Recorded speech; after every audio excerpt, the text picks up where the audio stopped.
Good afternoon, everybody. Hope you had a good day at the grind. We've got a little bit of, I'm not going to call it Seahawks related news because it's not yet, but it's Seahawks adjacent news. So we'll see if this ends up developing into something that is actually Seahawks related. But for the moment, I'll just say it has the ability to become Seahawks related. We have a all-pro player, one of the best players in the league at his position, requesting a trade.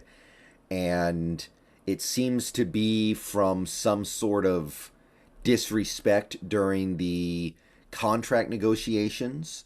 So there is some animosity here, there is some negativity here, and it seems like there will be some difficulty in repairing that relationship with the Bears.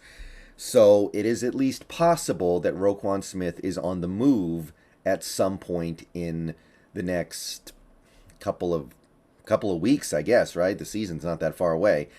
So we'll see how this story develops, but the reason why this story is Seahawks adjacent is that theoretically Roquan Smith is kind of everything that you would want as an inside linebacker for the Seahawks, and this presents a unique opportunity. Roquan Smith has publicly requested a trade. He has publicly said he feels disrespected by the Bears. That is something that you don't necessarily come back from, and it's something that doesn't allow the team to get maximum value for him because everybody knows he wants out. So, what's going to happen here? Look, money talks. If the Bears decide to stop messing around with one of their best players and just pay him what he's worth based off his play, then okay, that'll probably help people get over it, but maybe they're looking at things a slightly different way. Maybe they're looking at Roquan Smith and going, we don't think he's worth all this money, or he's not worth that much money to us because we're going through a rebuild that we don't know is going to work yet or not. Regardless, we got to look at this from a Seahawks fan perspective because people are going to ask about this. I know that. And there's reason why. Roquan Smith, he's played in a 3-4 before in Chicago. He's played in a 3-4, I think, his whole career. He's got pretty decent size. And he's brought it pretty much his whole 4-year career so far. And he's only 25. He's played in every game but 4 that he's been able to play in his NFL career. I think 5 if you count the playoff game, but I'm not even sure if he missed that one. He's great in coverage. He has a presence rushing the passer, great tackler. He brings it all to the table here. I mean, you can just look at these. He's got 5 career interceptions, 14 career sacks in 4 years, 500 plus tackles. He's made the second team All-Pro twice now. You can look at his coverage metrics. They're pretty outstanding. Over the last 3 years, he has given up 0 touchdowns, and he's been targeted over 200 times. He's not giving up big plays. He's not giving up big yardage in coverage, and he's also adding value in the pressure game. He's got over 30 pressures in his career playing inside linebacker in a 3-4. He doesn't miss very many tackles. Like, you look at this and you go, statistically, this guy's kind of everything you could want at the position. He's got none of the holes of, say, a Jordan Brooks, where Jordan Brooks struggles in coverage. Roquan Smith is kind of great at everything when you stack it all up. Now, in the interest of full disclosure, he is not a favorite of the boys at Pro Football Focus. They gave him a grade of 48 last year, which is much worse than Jordan Brooks. They did like him in 2020. They gave him a 67, but the year before that was a 52. So keep that in mind when we're evaluating him. It is at least possible that there's some stuff that box score stats and even some of the advanced stats can't capture.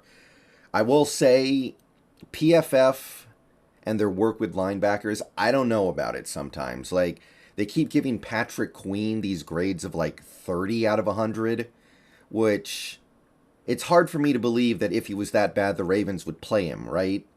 Like, the Ravens, why would they keep putting him out there if he's that bad? And for him to have a grade as bad as they're giving him it almost sounds like he's got to be falling down every third snap and just giving up a touchdown every single time. It's I don't know. I feel like there's something missing there, but obviously they put a lot of work into this, so they see something they don't like. Regardless, we should talk about this because due to the circumstances, you might be able to get Roquan for a second round pick plus a little bit of extra. Maybe you throw in the Cody Barton, who I don't think really has much value, but maybe it's Cody Barton. Maybe it's a later round pick, like a fifth round pick. The Bears did just give up Khalil Mack for a second and a sixth, which I thought was a terrible trade, but it goes to show you the Bears are capable of making that really bad trade in order to cut costs and not tank, but basically kind of get as cheap and as young and as future driven as possible this season. So Roquan Smith for Denver's second round pick is on the table. So with that being in mind, having an idea of the player and having an idea of the potential cost, with all that being said, the big hammer here has to be the price tag.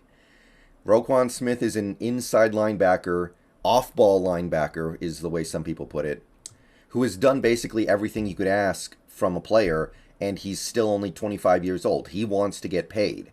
And if you take a look at what the last big-time off-ball linebacker got paid, Darius Leonard, also known as Shaquille Leonard, he got almost 20 mil a year. He got almost 9 figures. So Roquan Smith is looking at that and going, I should get 9 figures. Leonard gets 5 years, 98.5 million. I should get 5 years, 100 million. So here's the thing. In the NFL right now, conventional wisdom is that there are certain positions that you pay big money. Quarterback, tackle, left and right, but mostly left. Pass rusher, and I think we're getting there with cornerback. Then there are the positions that people aren't quite sure about whether or not it's worth paying, like wide receiver, interior offensive line, particularly left guard and center, interior defensive line in most cases, the guys who aren't elite pass rushers. And then there are the positions that conventional wisdom says you don't pay, like, say, right guard, running back, and off-ball linebacker. Conventional wisdom is you don't want to make a big investment there. You want to go cheap there and spend your big bucks on other, more high-leverage, valuable positions. So that kind of makes me feel like we're already going to have to give Jordan Brooks whatever it is he's going to get. And I don't know what it's going to be. It's going to depend on what he does the next couple years. But Jordan Brooks, it's not going to be cheap. It's not going to cost $1, I'll tell you that. So maybe you say, let's just keep the quality young inside linebacker we have, and the other inside linebacker spot can be a place we go cheaper at. But here's the other side of that. The positions I just mentioned, quarterback, we're going to be cheap at for probably the next 4 years. Tackle, we've got 2 rookies. We will probably be cheap at those positions for the next 4 years. Cornerback, we just drafted a couple. We've got some other young guys with some degree of potential. Probably going to be cheap there for the next, at least, I'd say 2-3 years, maybe 4, unless we sign somebody out of free agency, which we don't usually do. And pass rusher, we can also be young at because of Taylor and Mafe being on those rookie deals for a little while longer.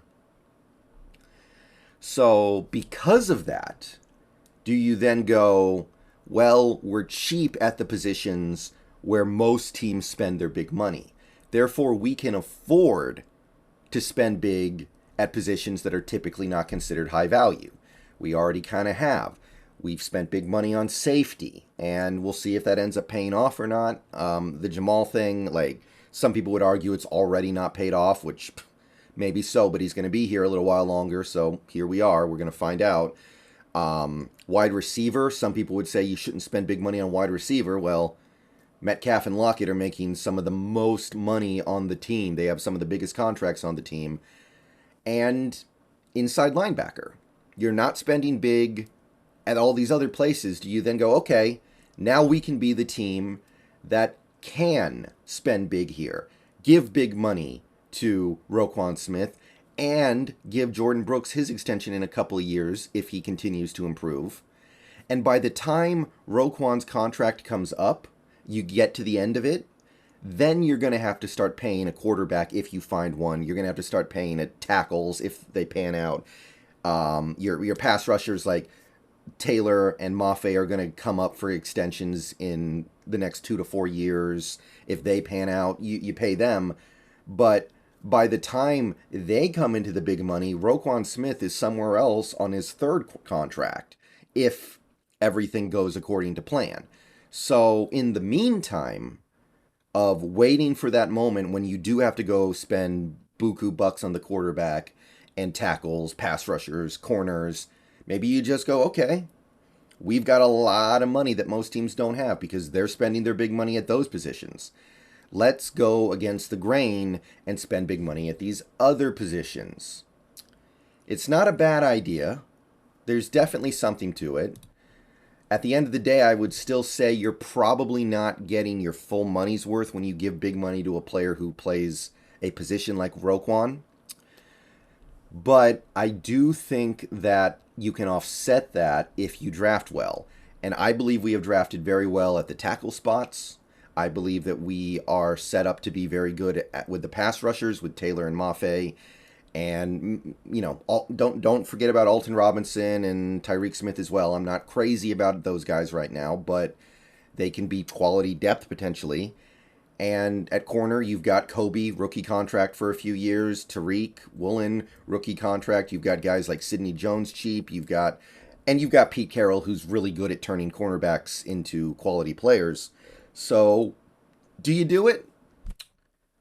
I think I'd be open to it if the trade was right. So that's how I talked myself into this one. Let me know what you guys think in the comments. I'm not completely convinced it's the best expenditure of resources, but bottom line is this. We were probably going to spend a high pick, like a top 60 pick on an inside linebacker next year in the draft. It would have been hard for us to justify not because Cody Barton and BBK are both going to be, their contracts are up. So you were probably going to use that pick on an inside linebacker anyway. So why not use that pick on a guy who you know is a sure thing? And yeah, you got to pay him more. You got to, fork out some pretty significant money in order to account for the fact that you're getting a sure thing. But you have money to spend. So, what do you guys think? That's how I'm going to put it right now. It's not the greatest use of money, but if we hit next year's draft really well at the positions of clear need, positions like inside offensive line, quarterback especially, maybe a little bit of defensive line as well, then we're going to have the money to spend at a typically undervalued position. So, if the opportunity is there, why not do it? Why not do it? You're getting one of the best players in the league at his position. You're getting him for at least a little bit of a discount in a trade because, well, everybody knows he wants out now. And, I mean, not that this is a defense of a potential Roquan Smith trade. You know that Pete values that position more than the average. So it seems like there could be something there. Honestly, I'm pretty fine with it either way. I don't mind just keeping cheap, keeping young, and spending a second round or even our late first round pick next year on a linebacker. I would be fine trading for him. I'm open to both paths here, but let me know what you guys think. I'm out of here. Go Hawks. I will be on Twitch later. We're going to do some Serious Sam 2 and Fire Emblem, I believe, tonight. Hope to see you there, and we might even be doing something multiplayer with snacks, so it's going to be fun. Go Hawks.